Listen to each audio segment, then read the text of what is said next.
শহীদ president Ziaur Rahman, দেশনেত্রী বেগম খালেদা জিয়া, তাদের দুজনের সমাধিস্থলে শ্রদ্ধা নিবেদন করা হয়েছে।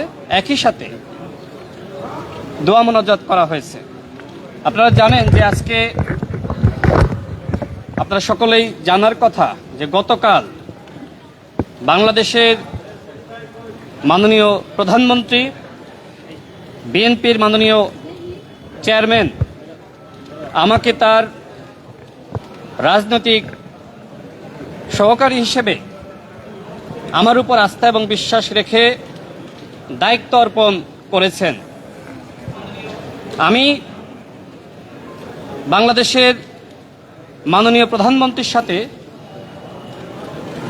শেখ হাসিনা ফ্যাসিবাদের আমল থেকে কিভাবে বাংলাদেশ থেকে এই ফ্যাসিবাদকে মুক্ত করা যায় তার নেতৃত্বে কাজ করেছি।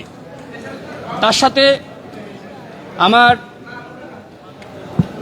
ব্যক্তিগত পর্যায়ে এবং দলীয় পর্যায়ে সম্পর্ক ছিল এবং তার নির্দেশনা মেনেই 2022 সাল থেকে যুগবাদ আন্দোলন, এক দফার আন্দোলন এবং পরবর্তীতে ছাত্র গণ অভ্যুত্থানে আমার জায়গা থেকে একজন রাজনৈতিক কর্মী হিসেবে আমি ভূমিকা রেখেছি।